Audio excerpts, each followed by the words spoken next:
Welcome to Connecting with Coincidence. I am your host, Dr. Bernie Beitman, MD. I'm a psychiatrist in private practice and faculty member at the University of Virginia. Each week, my guest and I talk about meaningful coincidences, serendipity, and synchronicity. We discuss synchronicity from its many perspectives, spiritually, practically, and especially today, statistically. Why? To increase your connection to coincidences so that you can benefit from coincidence awareness in your daily life. I've written a book also called Connecting with Coincidence. Put that phrase, Connecting with Coincidence, in your web browser to find my book, Psychology Today blog, website, and social media sites. If you want to know how sensitive you are to coincidences, go to my website to take the Weird Coincidence Survey. Connecting with a Coincidence, Synchronicity, spoken here. Our guest today is David Hand, a very special guest in my view. He is a senior research investigator and emeritus professor of mathematics at the Imperial College of London. He's a past president of the Royal Statistical Society. He's on the board of the UK Statistics Authority and is a member of the European Statistical Advisory Committee. He previously chaired the board of the UK's Administrative Data Research Network and the research board of the Data Science Institute at Imperial College. This guy knows numbers. He has written over 300 scientific papers and 30 books, including the Improbability Principle. David Hand, welcome to the show. Thank you very much indeed. It's a great pleasure to be here. It's a great pleasure to have you. I've read your book a couple of times. It's so well written, and I like statistics. I took statistics in college, and statistics are a critical part of what I'm trying to develop with coincidence studies. So it's really a delight talking with you. Thank you. Please tell us about the 5 strands of the improbability principle. Okay, right. So the improbability principle is like a rope, a rope braided together with, as you say, 5 strands. I call these strands laws. They're laws based on solid mathematics, solid probability theory. I can go through them one at a time if you like. The first one. Please do, and maybe okay. Maybe as you, before you begin or as you're talking about it, what made you want to create this book and the strands of the improbability theory? Right. I mean, that obviously is the right place to start. I think what made me want to write the book and develop this theory was what interests you about exactly the same subject. Coincidences are intriguing as we go through life. These things which we don't expect to have any sort of apparent causal link come together, and you think, wow, what's the chance of that? Isn't that amazing? Must have some meaning, you think. And so what I wanted to do was dig down into that to try to understand what was going on, whether there really was meaning behind these coincidences, or whether we should, in fact, expect such things to happen by chance. And then, on top of that, to understand how the sort of human mind, how our perceptions and understanding interacts with the sort of mathematical basis. So it was the need to understand these amazing and exciting sort of events which happen to all of us. Yes. The more I talk about the book and give talks on it, the more I find people coming up to me, emailing me afterwards. You know, this happened to me. Isn't it incredible? How can you explain this? What does it mean? That sort of thing. It happens to all of us. Yes. Okay, so the improbability principle has these 5 strands, these 5 laws. The first one, and I have to say, sort of parenthetically, I think if anybody else was trying to write down the mathematics of improbability, they'd basically come up with the same. They may not come up with exactly the same laws, but they would describe the same space that I've described with these laws. Having said that, I think most of them would come up with the first one and in probably exactly the same words, which is what I'd call the law of inevitability, which basically says, one way of putting it is that something must happen. So, for instance, in the book, I say that if you hit a golf ball onto the green, you don't know which blade of grass it will land on, but you know it will land on some blade of grass. it's inevitable that it will land on one. There is going to be, one of the things is going to be one of the outcomes must occur. It's inevitable. And a very simple example of this would be when you're tossing a coin. The coin's going to come up heads, or it's going to come up tails, or perhaps it would land leaning against a fold in the rug or something like that, so that it's on edge or it's caught by a passing bird or something. I'm going to call all those sorts of things other. So there are three possibilities: heads, tails, or other. And it is inevitable. It is certain that one of those three things must occur. That's the law of inevitability. Something must happen. I should say that you can take advantage of these laws once you understand them. And that one in particular, you can take advantage of to win the lottery. And perhaps we could come back to that later. Because Yes. Okay. The second law is the law of truly large numbers. And I think this is the one, when statisticians hear that I've written a book on this, this is the one they expect the book to be about. The law of truly large numbers is different from the statistician's law of large numbers, which says that if you have a sample of things, the average of that sample, the bigger the sample you take, will get nearer and nearer to a constant value. The law of truly large numbers says basically, with enough opportunities, anything, no matter how tiny its probability, is almost certain to occur if you give it enough opportunities. And that's the key phrase, the enough opportunities. Exactly. Because one of the questions that I even see you raise in your book is just how big is big enough for truly large numbers? And you didn't have an answer for that. You seem to be musing about it. And that's what I want to maybe get back to after you go through the strands, is just how large is large enough. Okay, yeah, let's come back to that. That's a good point. That's a very good point. So, for instance, just to give a simple example of the law of truly large numbers, the chance of being killed by a lightning strike around the world is very small. It's about 1 in 300,000. In the course of a year, it's about 1 in 300,000. It's tiny. But when you bear in mind that there are 7 billion people in the world, that's a lot of opportunities for somebody to get killed by a lightning strike. Yeah. And when you do the maths on that, putting those two numbers together, you find that you'd expect a lot of people to get killed by lightning strikes each year. And indeed, about 25,000 people per year do get killed by lightning strikes. So a tiny chance of it happening to any one individual, but with 7 billion individuals, you'd expect it to happen. And you're raising another question for me that I hope we'll get back to, is you can determine the base rate for being struck by lightning as 1 of 300,000. But some events are so odd that it's difficult to define the base rate for them. That's absolutely right. I often talk about, and I will doubtless over the course of the next hour, talk about lotteries in the context of the improbability principle. And one of the reasons I talk about that is because it's easy to determine the base rate. We can actually work out the chance of someone winning. We can work the probability out. But exactly as you say, being struck by lightning or having asteroid hit you or whatever, meteorite hit you, it's very difficult to work out those sorts of probabilities. And all you can do is to give a pretty loose sort of range. I said about 1 in 300,000 people killed by lightning per year, but that's a very rough approximation. So the third law is the law of selection. This thing says you can make things as likely as you want, or one way of putting it is you can make things as likely as you want if you choose after the event. And the simple little sort of caricature example I give of this is one that I think listeners will be familiar with. You're walking along a country lane and you come across a barn, and on the side of the barn you see a lot of painted targets with arrows sticking right in the center of the target, and you think, wow, this guy's a really hot archer. And then you carry on walking along the country lane and you turn back to look at the other side of the barn, and what you see there is a lot of arrows sticking in the side of the barn, and a man with a pot of paint painting targets round them. That's a really good one, yes. He's choosing his data after the fact, so he can make it as probable as he likes. He can make it certain that he will get the arrows in the center of the target.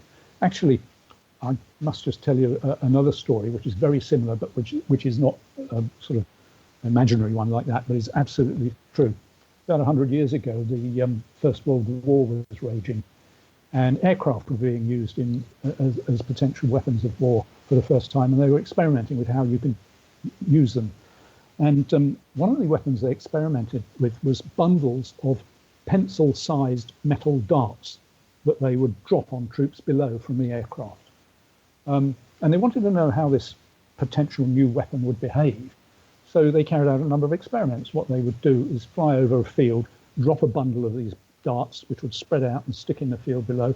And then they went around putting squares of white paper on where the darts have fallen so they could see how they've dispersed, how they've spread over the field. After one of these experiments, this is a true story, a cavalryman rode up and asked them what they were doing. And when he was told that there was a metal dart dropped from an aircraft right in the center of each of the pieces of paper, he said, "Wow, I didn't think you could be that accurate from an aircraft." But of course, they're choosing the data after the fact. Yeah, and we have about a minute left on this segment. Okay. Then I've got two others, the law of the probability lever and the law of near enough. The law of the probability lever says, with slight changes, you can make highly improbable events almost certain. The law of near enough says events which are sufficiently similar are often regarded as identical. And I can give you some examples of those later on.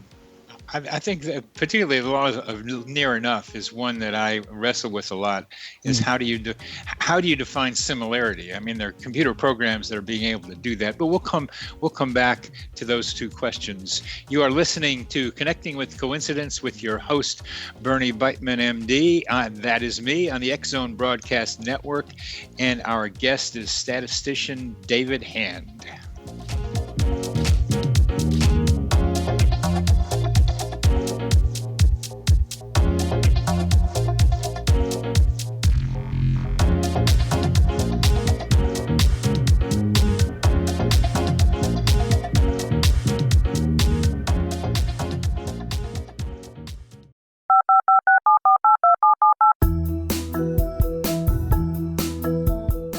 Did you know that when you're on the road with limited data or Wi-Fi, you can still listen to the X Zone Radio Show with Rob McConnell, The Science of Magic with Gwilda Wiyaka, X-1, Dimension X, Space Patrol, and every minute of the X Zone Broadcast Network by calling 213-401-0080, courtesy of Audio Now. No smartphone, app, or internet needed. It saves your data plan and it's free if you have unlimited minutes. Call 213-401-0080 to listen on any phone, anytime, anywhere. Remember 213-401-0080 for the best of the paranormal, parapsychology, and sci-fi radio programming anywhere, 24/7, 365. You have heard of the X Zone? Now watch it on Simul TV, plus 500 video games, live TV channels, free video on demand, worldwide, and more. Does this sound like tomorrow's television? Well, it is, but you can have it today, right now. It is Simul TV. Simul TV offers what the others only wish they could provide. 15 exclusive channels like X Zone, sci-fi, and horror. We are worldwide. No other provider offers that. 500 built-in video games. No need to have an extra expensive system. We have them included. Free video on demand. Live streaming events from around the world. Interactive online network, and much more. Tomorrow's TV today. Simul TV. Sound too good to be true? Well, it's not. You can have Simul TV today. Sign up at simultv.com. Do it today.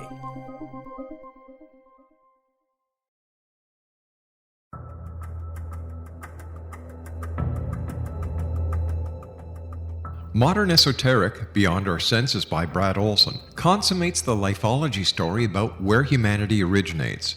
It is the lost continents, the primitive wisdom, the mythos of creation, and the rethinking of ancient history as we are taught in academia. There is much more to the story than what we have been told. As this is the first book in the Esoteric series, Modern Esoteric starts at the beginning of time and accelerates up to this modern age. Future Esoteric is book 2 in the series and takes a forward-looking position ahead of today with an open and honest examination of the ET issue and various unexplained phenomena.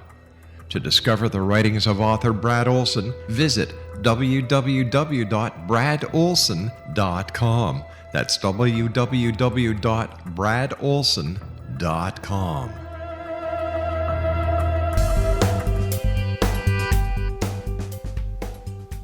Welcome Welcome back to CC with BB. Our guest today is David Hand, author of the Improbability Principle, and we are going through the 5 strands of the Improbability Principle, and we have just touched on the last 2. David, would you please expand on the last 2 of these principles? Yeah, so the law of the probability lever says you can make highly improbable events almost certain if you make slight changes to them. One of my favorite examples here is the Titanic. We all know about the unsinkable ship, the Titanic, which actually sunk. And the reason it was said to be unsinkable was because it had double hull, it had 16 compartments separated by watertight bulkheads. And the argument was that if one of those compartments got damaged and flooded, the ship could continue to sail. If several of them got damaged and flooded, it wouldn't sink. So it was regarded as unsinkable. That model's perfectly fine. The probability of this ship sinking is tiny because of the way it was built. But what they didn't take into account was that the circumstances weren't quite like I've described. When a ship like the Titanic is hit by an iceberg, both of them are massive objects. So they don't just hit and bounce off each other. What happens is what actually happened. The iceberg gouges a great scratch along the side of the ship. It doesn't just rupture one of the compartments, it's likely to rupture the next one, and the next one, and the next one. And that's exactly what happened. 5 of the compartments were ruptured and flooded. As a consequence, well, we all know what the consequence was. But the point here is that the fundamental model said if one of them's like compartments is flooded, another one, there's no special reason why another one should be flooded. They're independent. But that's wrong. They are, in fact, dependent. If one's flooded, it's very likely, because of the nature of icebergs and so on, then the next one will be flooded and the next one and so on. And that slight change to the circumstances or the model, well, we saw the consequences. It changed something from a tiny probability to a very big probability. Yeah, and I'm going to deviate and come back to another idea that talking about the Titanic describes. And I thank you for the detail on that. I hadn't really heard it. I don't know that I saw it in your book, but it's a great description of the folly of men trying to think of that they know what they're able to do and the arrogance that comes with that. Are you familiar with the book Futility, written by Morgan Robertson in 1898, that seemed to predict the tragedy of the Titanic? Even had in it a luxury liner called the Titan, and it was touted. Yes, I've heard of this because that's another wonderful coincidence. Isn't it? It is. Yeah, it is. Yeah. It was touted as being unsinkable as the ship was struck by an iceberg with much loss of life, and there were a lot more details in the book that came close, not the same, but very close to the size and tonnage and square footage and all kinds of other things and a lack of lifeboats that very much resembled what actually happened. So that, along with the Dennis the Menace story that's also in your book, as well as your own coincidence, form a kind of cultural coincidence that I hope we will get into after we go through this last segment, this last strand of the probability principle, which I think is a real tricky one because of the law of near enough.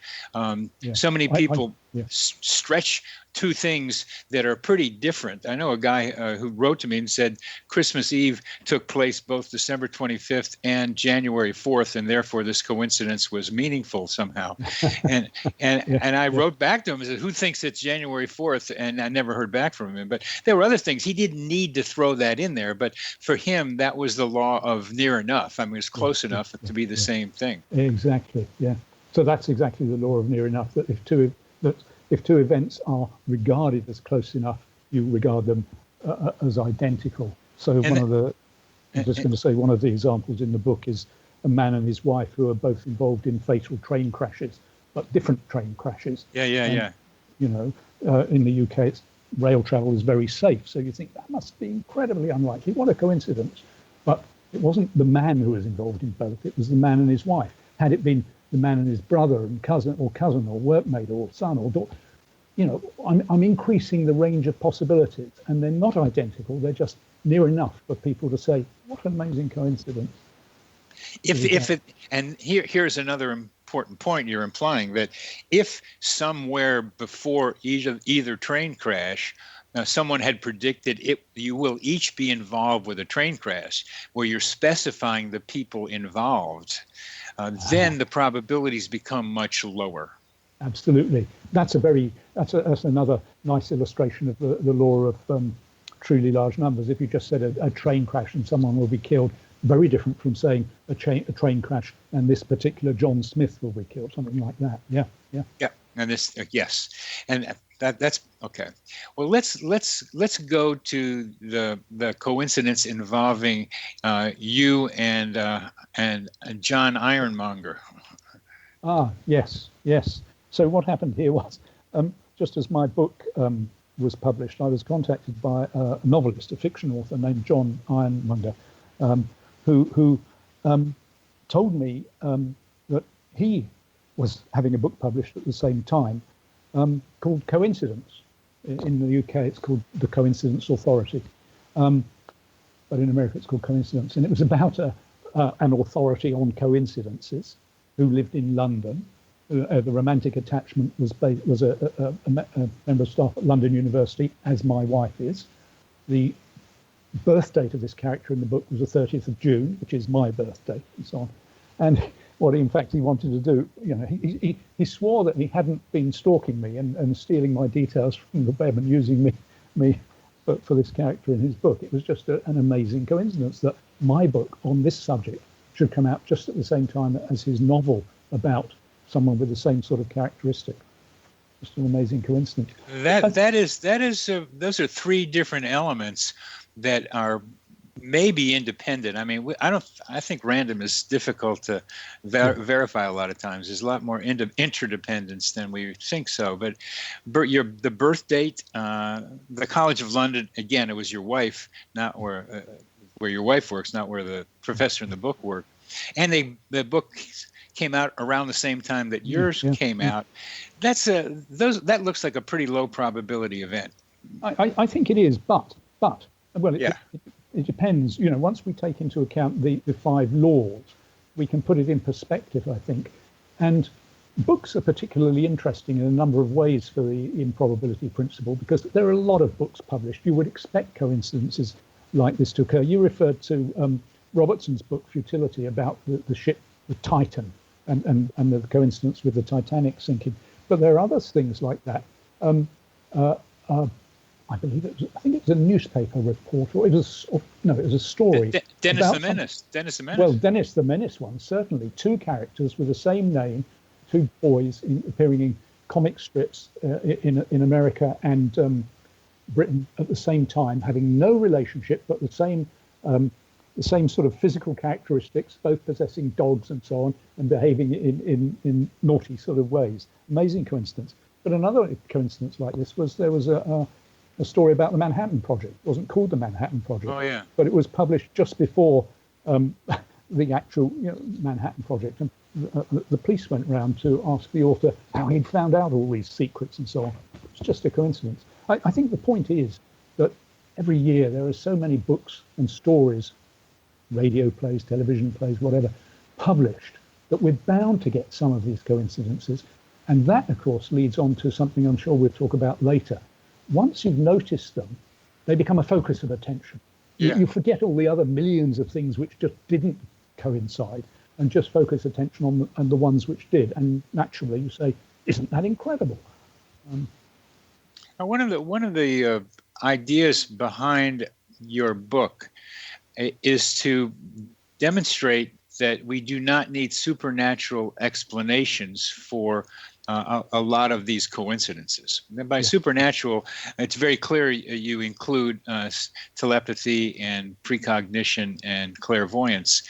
But when we talk about these books that have so much parallel with reality, it begins to look like something might be going on in the cultural mind, and I recommend, and so I'm looking for explanations that aren't in this what you might call supernatural realm, but have something to do with the consciousness of human beings, the evolution of human ideas, and this is also illustrated in a parallel way with simultaneous discoveries. Because simultaneous discoveries, as you well know, from calculus and the telephone, among many, many other things, were produced around the same time by people who were relatively independent, but feeding off some of the same cultural ideas. So I think this becomes a kind of coincidence, including the Dennis the Menace one, that I think can be explained in more scientific terms that we haven't quite gotten to yet. I think that's exactly right, and I think your way of putting it is very good. It is a sort of cultural communality. We all live within the particular society that we're in, so we're exposed to the same kind of influences and so on. So naturally, we tend to think in the same sort of way. So it's not really surprising that, as you said, the telephone was invented by different people at the same time. And indeed, if you look at scientific discovery, relativity, for instance, I mean, it was just the way things were going. If Einstein hadn't done it, somebody else would have done it, I think. We're coming near the end of this segment, and I think this is an important commonality where you and I are finding here, that we can find an explanation that isn't necessarily what you would call supernatural. You are listening to Connecting with Coincidence with your host, Bernie Beitman, MD, on the X Zone Broadcast Network, and our guest is David Hand, author of the Improbability Principle.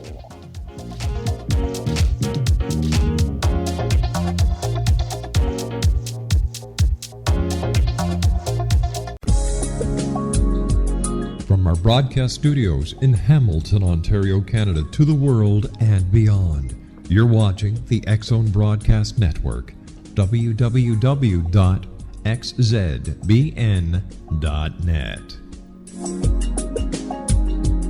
AVS Media Den.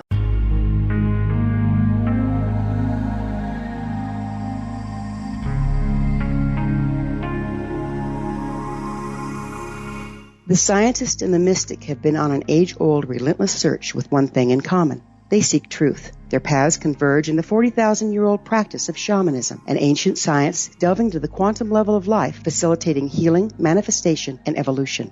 I'm Gwilda Wiyaka, the founder and director of Path Home Shamanic Arts School, a unique Colorado State certified occupational school training shamanic practitioners and teachers. We also provide classes for empowering personal lives through shamanism. Our certification classes are in week-long segments enabling international participation, and online classes and long-distance shamanic healing sessions are available. Come discover the science of magic in the limitless world of shamanism. www.findyourpathhome.com.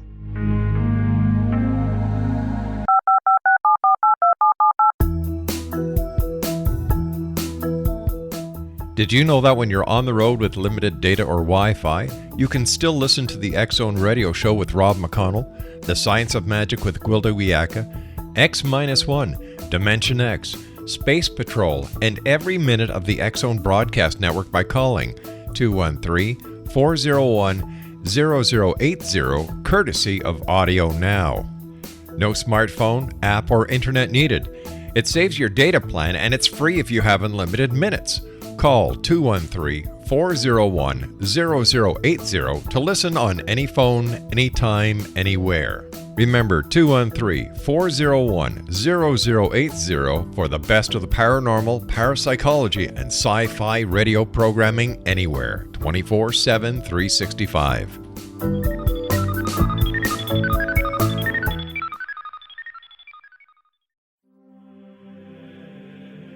Rob McConnell here, presenting an overview for Nicholas Paul Jennings, author of a fascinating book, Amen. It presents facts revealed by Egyptologists, facts that enable us to understand why Amen is the beginning of creation of God. It provides recommendations for religious leaders of the major religions to unify their beliefs and teach the Word of God. Love one another. Amen informs people how mankind conceived God. It was the Egyptians that developed the concepts of a soul, a hereafter, and Son of God. And finally, after the worship of many gods, they conceived the belief in one universal God, the maker of all there is.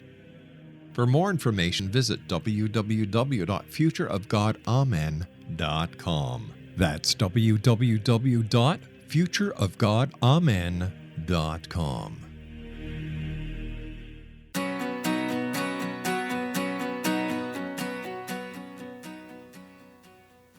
Welcome back to CC with BB and our guest, David Hand, author of the Improbability Principle. We've gone through the 5 strands of the Improbability Principle, and now we're beginning to talk about the possibility that coincidences sometimes indicate an underlying causal explanation that we can come to some agreement about. And one of those that's still ambiguous in the general scientific mind is the idea of simultaneous discoveries, which I include the Dennis the Menace one, because it hit a cultural chord in both nations, in Europe, in London, in England, and in the United States. But the difference in the Dennises was pretty funny, because the Dennis in the United States was blonde and kind of stumbled into trouble. Each of them had a dog, and the one in London was a bad boy. He did the stuff on purpose. He and his dog were out to make trouble on purpose. And they reflect cultural differences, but they are about a boy and his dog causing trouble. And there's something without trying to be able to say how that works, that's in the air, ideas that are in the air that people who are creative pull out of the air somehow and then make it possible for the rest of us to see.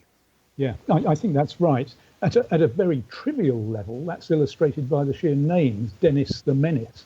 And if you were going to come up with a name for a character of the kind you've just described, that's a pretty straightforward sort of choice. So, not really surprising that they came up with coincident names, I think. But at a deeper level, yeah, absolutely. And the causality thing is interesting, because it's not one of them causing the other. They both have a mutual common cause. That's, I think, the thing. Yes. We were talking earlier about the strands that Percy Diaconis, I think, introduced into the lexicon, the law of truly large numbers. And we were talking about how the question of how large is large enough, because I can see how that law of truly large numbers could embrace eternity. That's long enough. I mean, where does the law stop? Where is truly large not that large? Where does truly large stop? Yeah, I think that's a very good question. And it has to be said that for some situations, truly large doesn't have to be large at all. It could be as small as 100. But normally, and it depends on the size of the probability that you're looking at. If you're looking at a tiny probability, then you'll need lots and lots of opportunities for the thing to occur to make the probability mount up. But in other situations, if you're looking at something where the probability of it occurring is not that small, then you don't actually need a vast number of possible opportunities for it. It's a flexible number, and exactly. And when I see a word like the law, and I think of the law of large numbers, for which there is a mathematical proof. I can't follow it. You can, but I can't. But there is a mathematical proof for the law of large numbers, namely that you do enough repetitions, you're going to get to the hypothetical average or hypothetical outcome. But there's no proof of the law of truly large numbers. It's a plausible argument. And so I have trouble calling both of those laws.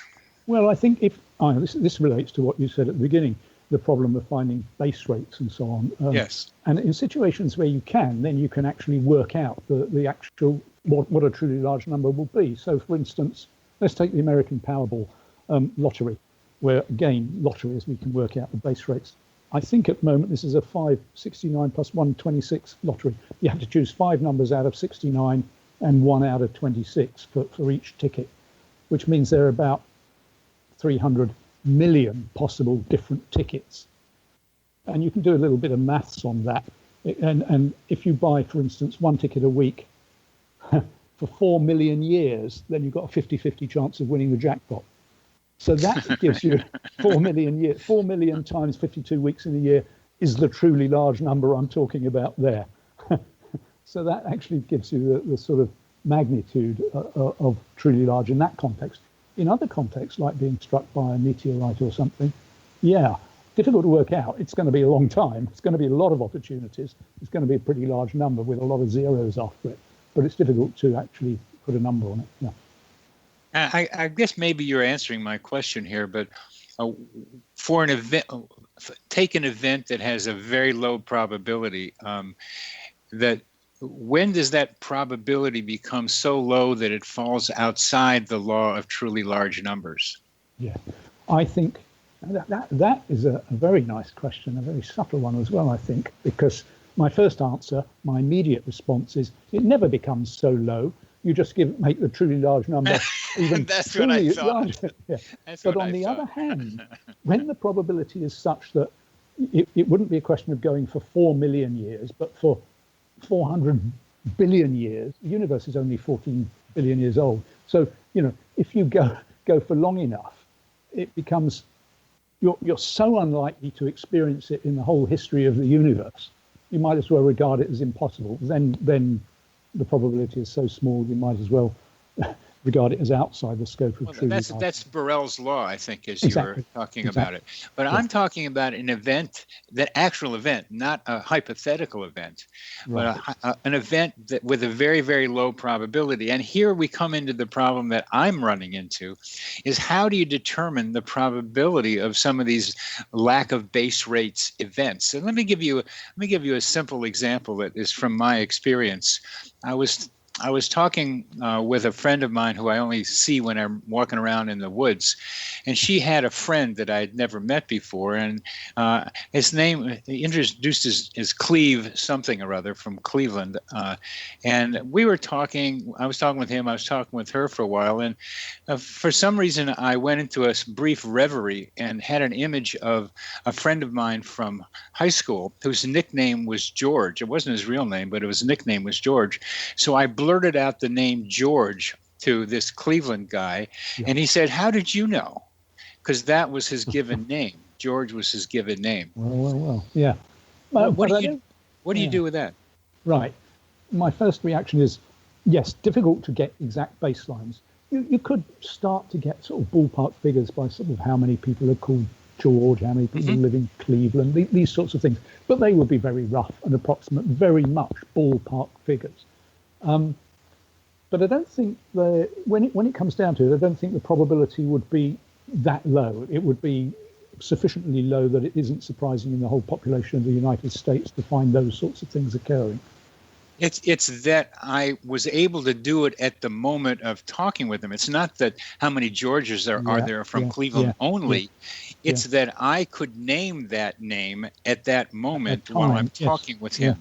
And that adds an additional event, a timing event, where I pay a lot of attention to timing as a variable in determining or at least guessing about a probability. So that timing was just right for that circumstance, and that makes the probability yet lower to me. It does. I entirely agree.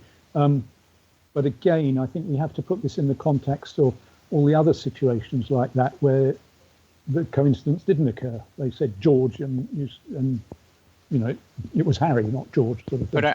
But I haven't done that, and I've had 3 other circumstances that I can remember where I have done that with someone, where I've said something to them about them that they haven't told me. Yeah. But there will be lots of, not just you, but lots of other people who've had those sorts of conditions, those circumstances where it hasn't been a coincidence. Yes. That, plus another thing which we should come to, which is, of course, once it happens, you notice it. You pay attention to it, you remember it. And in the book I talk about psychics taking advantage of this sort of thing, making lots of predictions. And people naturally remember the ones that they got right, and the psychics draw attention to the ones they got right. Yes. and forget about the others. Why indeed would anybody remember the others? And so I think there's a sort of a distortion, a sort of selection bias going on in our minds. My mind as well. Everybody's minds. We naturally focus on things which appear to have meaning. There's a couple of things to get to for our next segment. We have a couple of minutes left in this, but let me ask a fundamental existential question of you about your view of the nature of reality. Because I think we have one more segment. But I'll put it in simple terms that I have the belief and the feeling and experience that there is meaning out there to be discovered. That it's not just that. That's one alternative in existential understanding of meaning, that there's meaning out there. Another is that there is no meaning. Yeah. And related to that is if there's meaning, we make it up. It's not really out there. And then there's the combination of it's some out there and we make it up. Where are you on that existential question? I suppose I believe in an underlying reality. There is something out there which we can discover. But I think for the sorts of things we're talking about now, probability and chance and coincidences, we basically have discovered it. The mathematics explains it, plus the sorts of things we were talking about a moment ago, the human tendency to focus on things which appear to have meaning for us. So I think we've basically discovered the reality for these sorts of things. But yes, I believe in an underlying reality. Ah, okay. And it's a statistical reality is what you're talking about. Yes. Okay. We'll come back to that, and we want to get back to how to use your information with the lottery in our next segment. So you are listening to Connecting with Coincidence with your host, Dr. Bernie Beitman, MD, and that is me on the X Zone Broadcast Network. And our guest today is author of the Improbability Principle, statistician David Hand.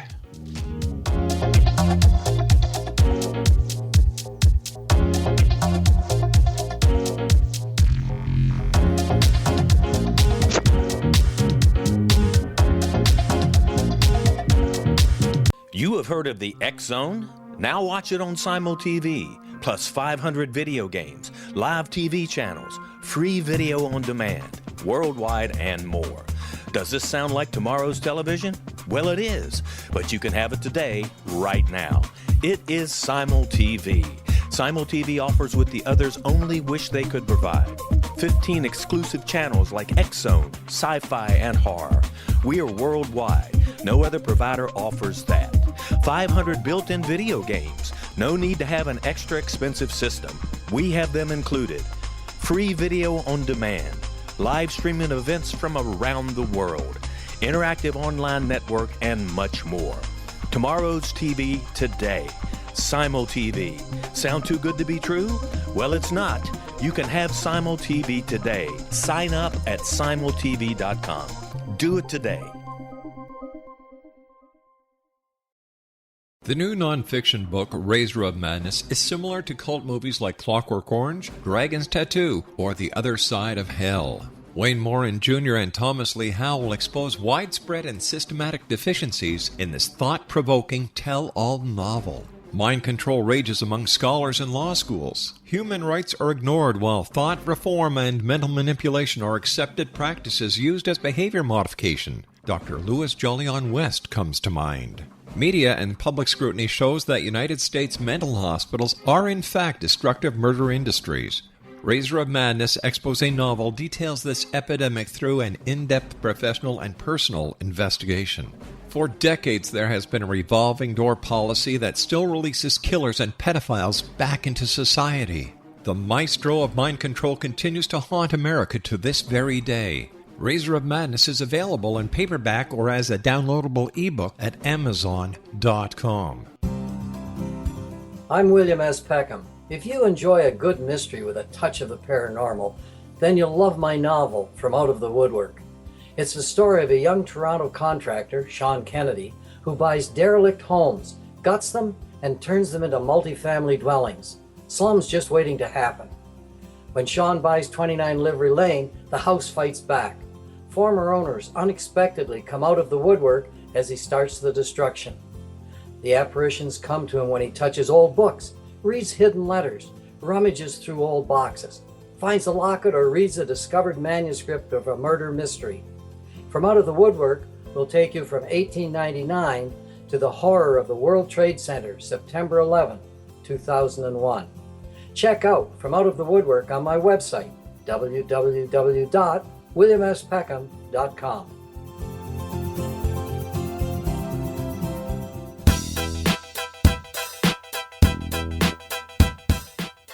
Welcome back to CC with BB, Connecting with Coincidence, with your host, Dr. Bernie Beitman, MD. That is me, and our guest is David Hand, and we were talking about the simple question of the existential meaning in life. And David, what I'm trying to suggest is that the simultaneous discovery idea, which at first looks like an amazing coincidence, and who knows how it happened, and you can get all kinds of speculation about how it happened, that there is an underlying way of understanding it, that we can explain it, and that science has proceeded, and particularly pharmacological discoveries, by coincidences, by serendipity for the most part. And there's no greater example of serendipity in medicine and pharmacology than the discovery of penicillin. Yeah. And I'm not trying to be able to get into that with you. I would like to do that perhaps another time, but to read that story and to see how many things had to happen to go from Alexander Fleming and his nose drippings to the production of penicillin in 1944 or so, in World War II, that remarkable number of things had to happen. I don't have an explanation for them, but it looks like this one is one that requires a very large set of numbers to be able to encompass, and one that might take at least several million years to do. But that's a question for another time. What I'm trying to suggest to you is this: my thinking is that we can look at coincidences as sometimes, and not a lot of times, but sometimes giving us hints about underlying explanations that we have yet to be considering as scientists. I think that's a very nice point, because although the improbability explains why we should expect coincidences to occur, that doesn't mean that when a coincidence does occur, there isn't some explanation for it. I have many examples of scientific discoveries where people thought, that's odd, isn't it? What's going on there? And it could be a coincidence, could be just chance, random fluctuation, bad measurements, and these sorts of things. But it could also be a discovery. The discovery of pulsars is like that. Jocelyn Bell Burnell noticed some strange patterns in the radio telescope traces and went on to discover pulsars as a consequence of that. She could have said it's just random noise, just random events, sort of coincidences, I can ignore it. And there are many cases like that in science. So when something odd occurs, scientists should investigate. Yeah. But most of the time, maybe, nothing there. But yeah. If there is something there, that's a Nobel Prize. Well, and that's where I am going with coincidence studies. There's a lot that needs to be put aside, but there are some that are revealing to me something that of an underlying explanation that we have yet to come up to. And this comes to another question for you.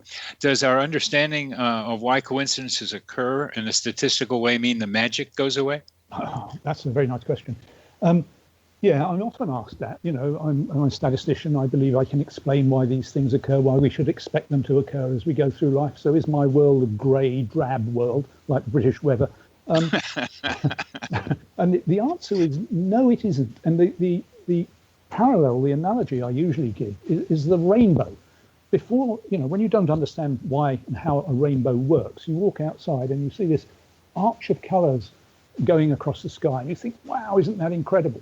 But when you do understand the physics behind it, when you understand light, how light reflects and refracts around inside the raindrops to produce the colours, you don't think that's boring when you see a rainbow. You think even more, isn't that amazing? I understand now the complexity, the sheer, sort of immensity of what's going on in there, which makes it even more exciting. It does. I think the same is true. The same is true of coincidences. When they happen to me, and once you start to study these things, you pay attention. So they seem to happen more and more. Yeah. Once they happen to me, I think, wow, isn't that wonderful? And add it to my list of coincidences that have happened to me. What? Can't hear you. I can hear you. Oh, okay. So, yeah, you've come back now. You've had a lot of coincidences happen to you because you started paying attention to coincidences. Exactly. One of my nicest, I think, was in 2012. I went to the Royal Statistical Society conference in Telford, which is a town in the north of England, and I went up to the reception desk to register. And I said, "My name's David Hand," and the receptionist looked at her screen. Oh, there's another David Hand here. Exactly. There's another David Hand, and she said, "Which one are you?" I'm the one that's standing in front of you, ma'am. That's right, I'm the real one. But then I went to look at how many David Hands there were. There are about 300 in America. So, and given how many conferences I go to, hotels I stay in, and so on, it's not that unlikely that I should meet one. But that doesn't mean that when that happened, and subsequently I didn't think, wow, isn't that exciting? Imagine meeting another person with the same name. Yeah. Yeah. And we can extend that further to doppelgangers with people who share multiple characteristics in common, who run into each other, besides not a name necessarily, but sometimes, but other characteristics that become quite remarkable and seem like low probability events. And just to be clear with me, we are both talking about low probability events and how to understand them. Yeah. And for me, the lower the probability, the more I want to look for an explanation. Yeah, I think that's that's fair enough. Because if you take it to a less extreme level, if you'd expect it to happen a lot, you wouldn't be seeking an explanation. It's when they become less and less likely you think, there's something funny going on here. Yeah. Hey, that's the one. And do you find that, have you found people who are more or less more or less coincidence prone, people who experience a lot of them? There are people like that, and you would expect there to be. Again, 7 billion people in the world. Some people would have, but also, of course, some people just keep an eye open for these things and notice them more than others. So you would expect this distribution. You would expect some people who've never experienced such things, other people who experience them all the time. And in fact, I regularly get emails from people saying, all of these things have happened to me. What does it mean? And what it means is they are alert for coincidences, and because they've had a lot in the past doesn't necessarily mean they'll have a lot in the future, other than the fact that they're alert for them. I saw a normal distribution suddenly appear in my mind. Exactly. Yes. Let's perhaps end with a little practicality. How can our listeners use this understanding to win the lottery? You've stated out again, but assuming you can hear me. Okay, but there are two basic principles. One is you should always choose your numbers at random. You shouldn't use birthdays or the pattern of numbers on the form you fill in to choose the numbers or whatever. You should use a random pick, a lucky dip, whatever it's called. Because if you use them according to birthdays or a formula, the chances are that other people will use the same formula, and so you will win less should you happen to win the jackpot. So, for instance, the numbers 1, 2, 3, 4, 5, 6 in many lotteries are chosen by thousands of people each time. So don't choose numbers according to a particular pattern. Use a random pick each time. And how does one do random? Most lotteries have a facility for allowing you to choose at random. It might be called lucky dip or random pick or something like that. Okay. That's the first thing. And one consequence of that is you shouldn't use the same numbers each week. And there are terribly sad cases of people who use the same numbers each week, and then one week they didn't. There aren't many cases like this, but coincidence, we would expect it. You can see where this is going. Yeah, they were in a rush to pack for their holiday, so they didn't buy the ticket that week, and then they won, and then they had to kill themselves. We have about 2 minutes left, David. Okay. The other way is to buy all the lottery tickets. The UK National Lottery has it's a 159. There are 45 million different tickets, and they cost £2 each. So if you've got to spare £90 million, you can buy them all up, guarantee winning the jackpot.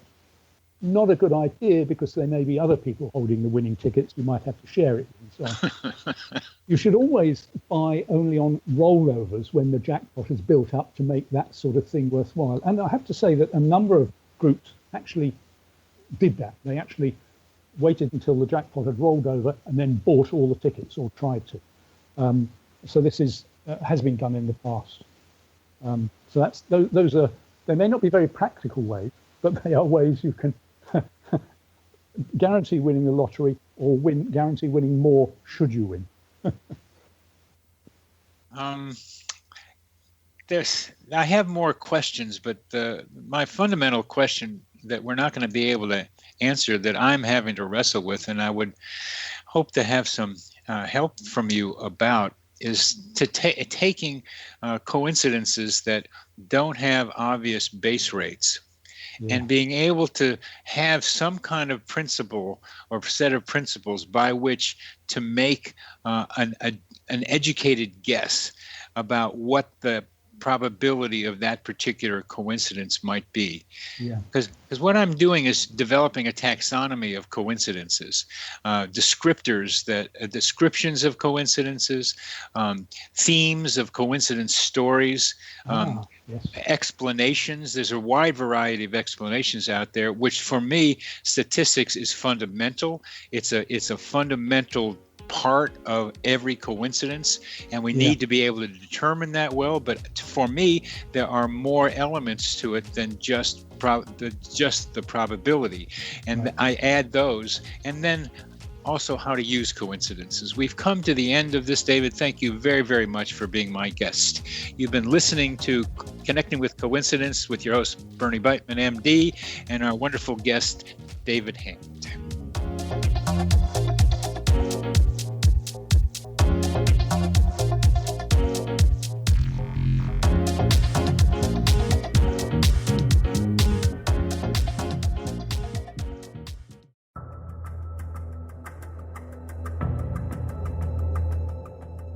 Modern Esoteric, Beyond Our Senses by Brad Olson, consummates the lifeology story about where humanity originates.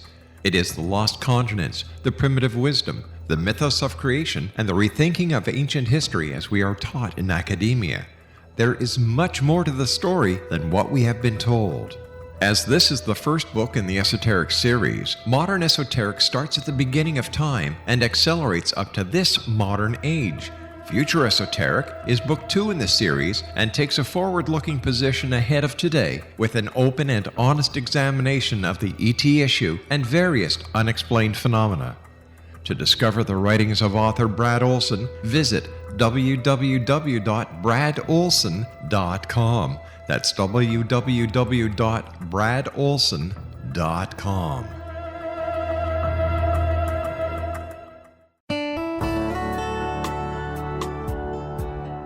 Are you, or is someone you know, struggling with addictions, depression, anxiety, relationships, low self-esteem, lack of confidence, grief, success, and prosperity? Do you know that your subconscious belief plays a big role in the outcome of your hard work? We can help you permanently change the beliefs that may be the reason for your struggles and failures. We care about getting you the return on your investment and the results you are looking for. We can help you be free of the limitations of your past and in realizing your highest potential. We work with people by phone and Skype. For more information, visit us at www.ritasoman.com. That's www.ritasoman.com.